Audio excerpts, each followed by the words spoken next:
9, 8, 7, 6, 5, 4, 3, 2, 1, 0.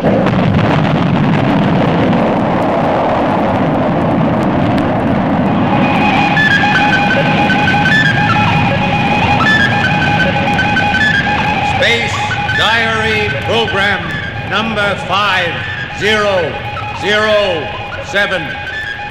Solar calendar date 1 May, year 1985. Good evening, citizens of Earth.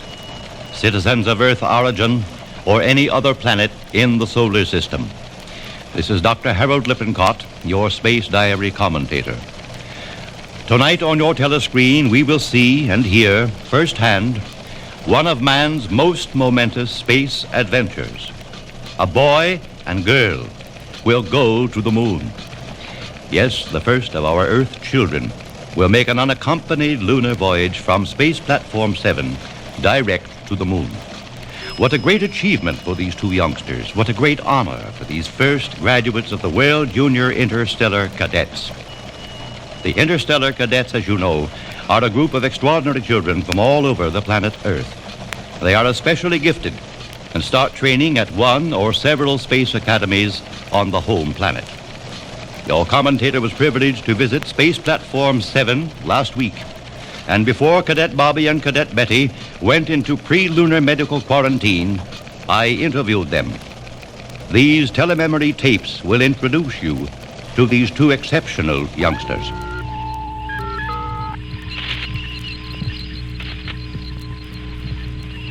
Bob, are you and Betty worried at all about your lunar adventure? Not really, Doctor.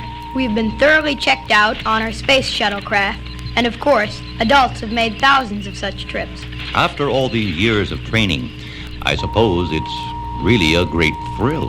It certainly is. Bob, of course, studied 18 months longer than I. Bob, where have you trained?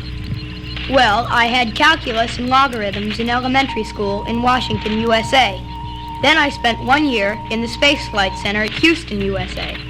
Another year in Moscow on advanced power and propulsion systems. 6 months in England at the Academy of Celestial Navigation, and then back to Houston for advanced computer technology. I had just about the same program, except for the fuels and propulsion. The girls just don't seem to take to the engineering courses. Well, you kids have spent 6 months here, 50,000 miles from Earth, on Space Station number 7. And now you are ready for the final 200,000-mile voyage to the moon. Good luck. Thank you, Doctor.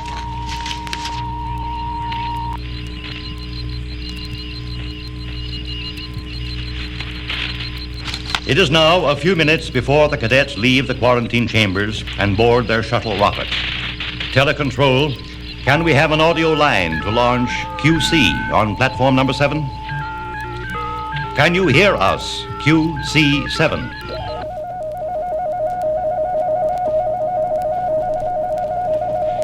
We have cleared you for transmission from quarantine chamber. Dr. Ivanovich, was it really necessary for us and our shuttle rocket to be isolated here for so long? Yes, Bobby. You see, this is the largest working space satellite platform in the system. And when it was built, the components that were rocketed from Earth were not decontaminated. That is why this section was constructed, to make certain that all people and material that stop here for transfer to the moon are completely free of microbes that could possibly destroy our lunar colonies and research centers. Just think, 50,000 miles above Earth, and a total trip of 250,000. Professor Lawrence, do you have any last-minute instructions? I see the boarding control light is go. Now just remember your sequence instructions. Follow the exact routine as we have for months in the shuttle rocket assimilator. And now, our best regards to all our friends at Lunar Central. God bless. Goodbye. Goodbye, and thanks to all of you.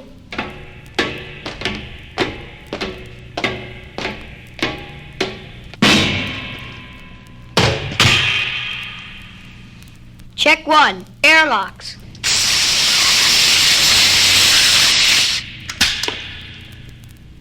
Check 2, systems master switch and computer activation.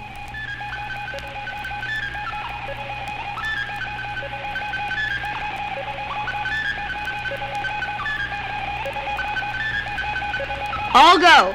Check 3, telemetry systems and platform control. All readings to check 3 indicate go. Request hangar pad ports open for jettison.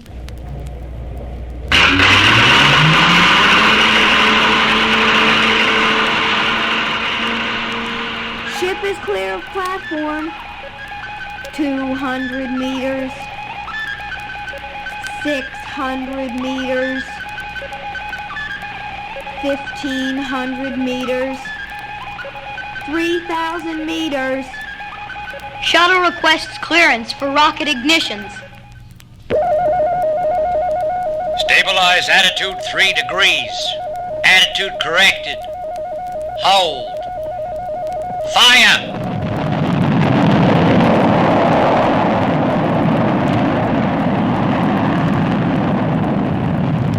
The launch window must have been perfect. Bobby, we're absolutely on course. I doubt if Lunar Central will have to correct us when we reach the entry corridor. It's fantastic when you think that back in the 1960s, men were just making the first trip in the old Apollos and had to use a lunar module to drop to the surface of the moon. Well, that's what started it all. Those big rockets loaded with such exotic high-power fuels, boosting parts into space, and then scientists and mechanics assembling all those parts into space satellites the size of small towns. Well, the rocket fuels we use today are so light and compact with over 70,000 times the power of those old Apollo fuels. Yet, they were the great space pioneers, the American astronauts, the Russians, and all those that followed. Yes, I don't think boys and girls ever dreamed back then that those old LEMs, lunar modules, would be the workhorses of space. They transported the millions of tons of materials it took to build our experimental colonies on the moon. And who would have dreamed that we would have computerized electronic guidance and radio systems to take over after launch that will guide us right on an inner space beam direct to the moon port. And no more hovering for a landing. Simply clear an approach vector and let Lunar Central decelerate us for a landing into the touchdown tube. Isn't it beautiful out here? Look to the left. You can see Earth, Venus, and Mercury. Yes, but to the right, I can only see Mars and Jupiter. Jupiter is so big, I can't see the other planets. Saturn, Uranus, Neptune, and Pluto. Even though we're traveling at 23,000 miles per hour, I feel like we're floating. It's wonderful.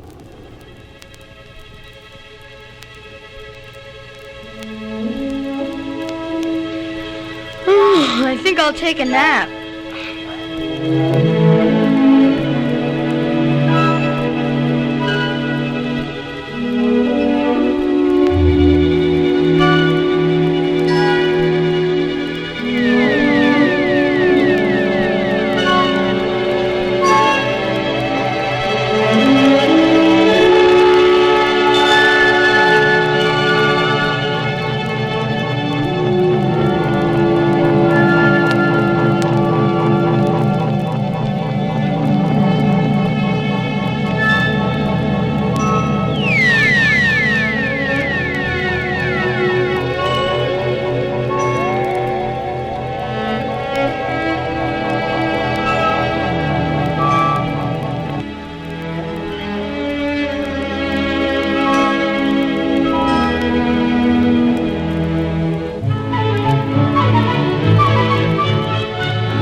space cadets have just finished their nap and have but 1 hour before landing at Lunar Central.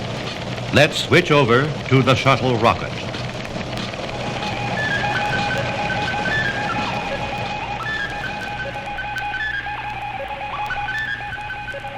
Look, Betty! There's the moon ahead! It looks so big from here, but actually it is only 1/4 as big as Earth. It is only 2,160 miles in diameter. Look, we're passing Mare Trinitatis. I'd still rather call it the Sea of Tranquility. And there above it is the Sea of Serenity. And of course, the seas on the moon have no water. They are plains. Look at all those craters and mountains. It must have taken millions of meteorites colliding on the moon's surface to make them. It certainly did, and the theory is still that all the dust on the moon came from those meteorites being pulverized. Isn't it fascinating that the gravity of the moon, as little as it is the force that pulls on bodies of water on Earth and creates our tides?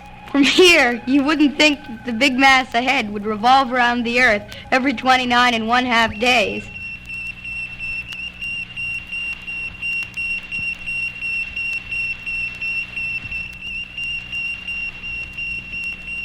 Computer shows approach vector. Lunar Central. Shuttle 7X to Lunar Central. We read you, 7X. Set all systems for port landing receive. Prepare for entry and landing. Roger, LC control. Check 1, approach. All systems go. All go, landing port receive. Prepare for docking, S7X.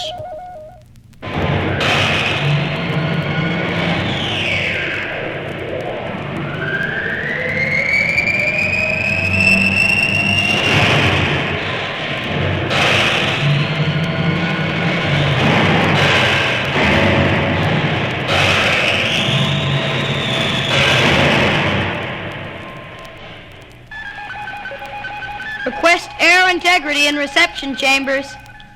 Air integrity ready. 15 sea level, Earth atmosphere clear to disembark.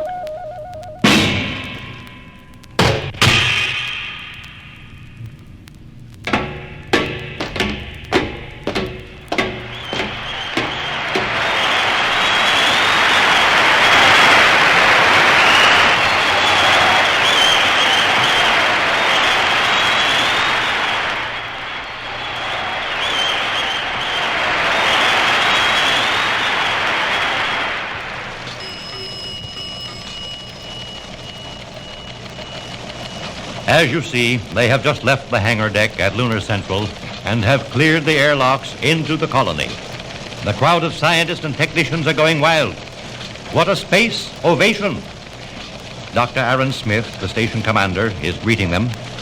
Professor Von Culo is at his side. Welcome, space cadets. Welcome to the moon. You are the first human beings under the age of 21 to ever travel so far. All people of the solar system congratulate you. Thank you. Thank you for your warm welcome, and our special thanks to all the thousands of people on our great planet Earth that have made this voyage a success.